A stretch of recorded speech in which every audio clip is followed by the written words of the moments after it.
are here today for a lot of reasons. But the main reason is because we want these people in the legislature to understand that they cannot budget everything on the backs of poor people and sick people and women that need health care, that somehow or other they've got to have a sustainable long-term budget solution that takes care of everybody and treats everybody fairly. Yeah. Instead of giving the rich and the big corporations all the breaks. Because we're the ones that are suffering. We're the ones that are hurt. We're the ones, in some cases, that are dying literally for lack of health care and for other situations.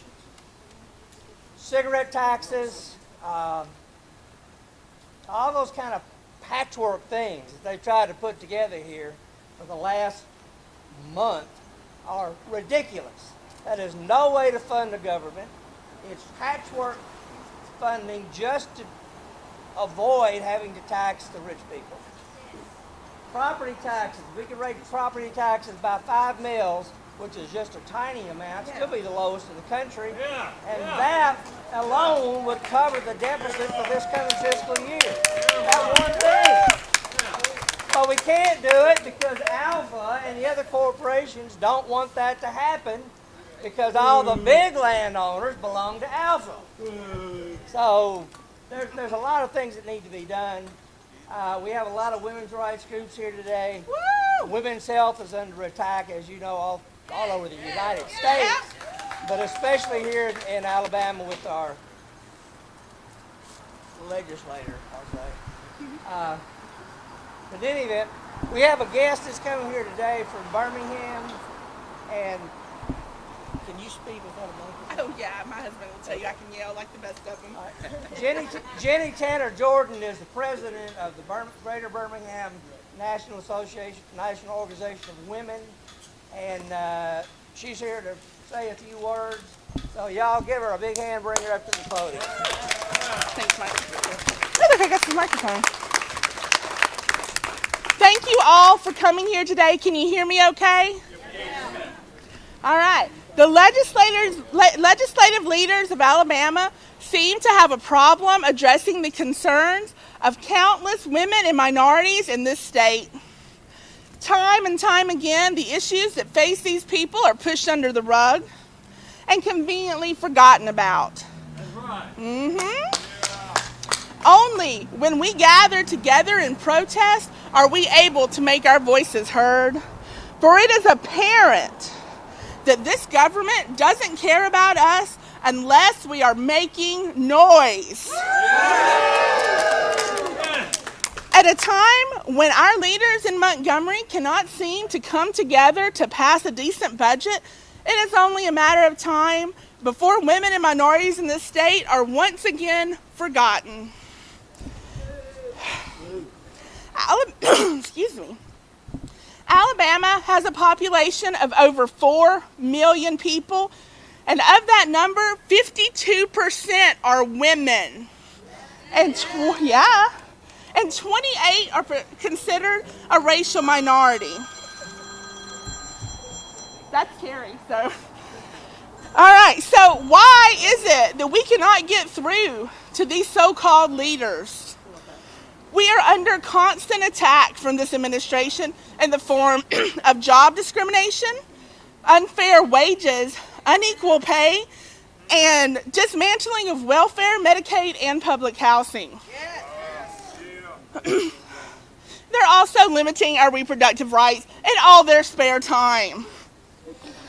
And they claim they're doing this in order to reach a better balanced budget. We're not that dumb.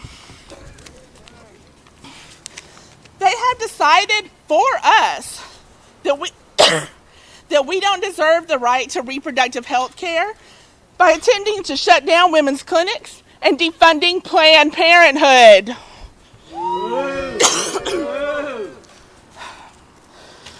They have decided that we don't have the right to equal marriage, and while we have won that battle, they are still fighting it tooth and nail on the taxpayer's dime. It is time to let this issue go and let Alabama move forward.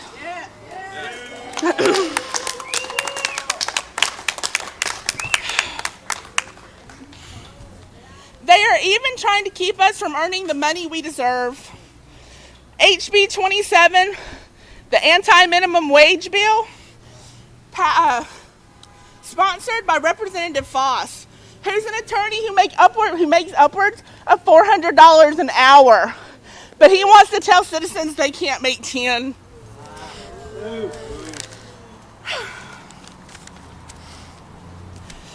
Recently, $100 million was cut from the education fund to cover the budget. Yeah, I'm okay. I'm less than a week out of surgery, so forgive me. Came here anyway. Forgive me if I'm not my usual self. That's $80 million or $100 million that will not go to our children's education, which is already at a pitifully low standard in this state. These are the children of the poor and the minorities that they're taking it from. The classrooms are too large. The technology is already out of date. We are effectively stealing from the children of the poor. Yes. And we're also taxing the sick and the elderly with a proposed bill of 15-cent tax on every prescription and a per-bed tax in nursing homes. Absolutely. Right. I mean, but don't worry. They've got a solution.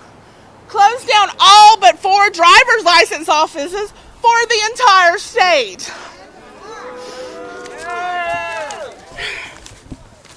And as you all know, without a driver's license or form of ID, you can't vote when the time comes, which is exactly what they want.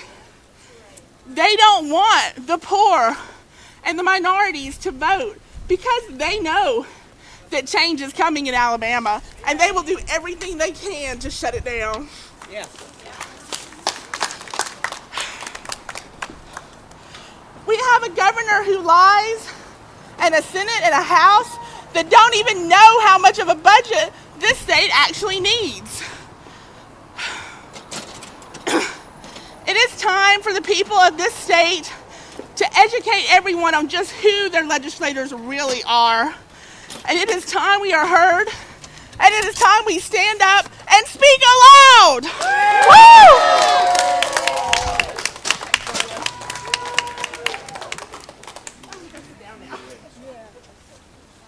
Woo! Again, this young lady just got out of surgery a couple of days ago, and she's just done a great job.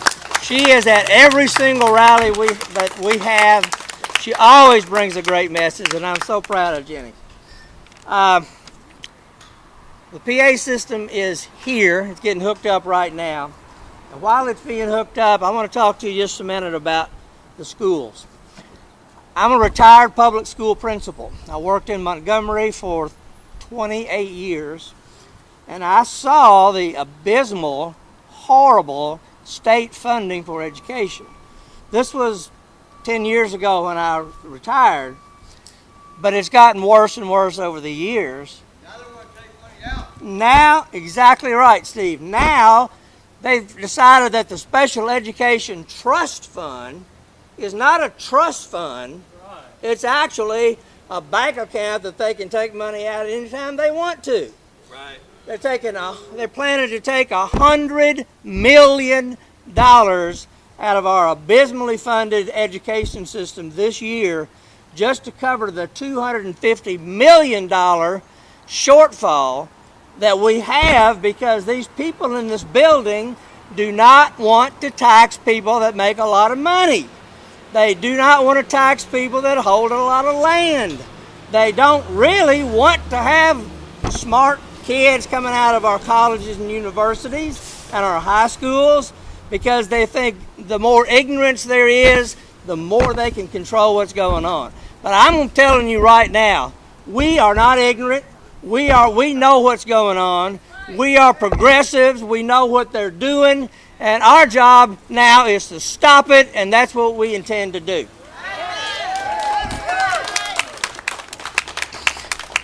This started off about a month ago as simply a protest to stop the cuts to Medicaid.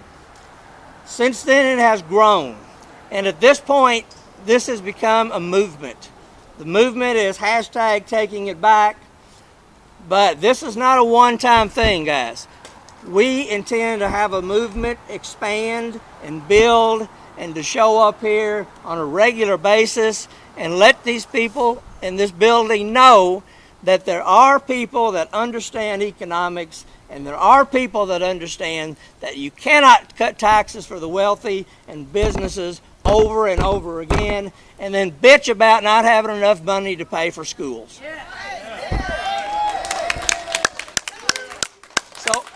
So I want to encourage all of you to stay with us. We have a website, a Facebook page set up. Join that Facebook page, and as we get better at this, we're going to expand it. But this is the beginnings of a movement right here. You guys are with it. You're part of it, and I hope you'll be a part of it 5 years from now. And I hope 5 years from now we'll have some people in office up here that know the hell what they're doing.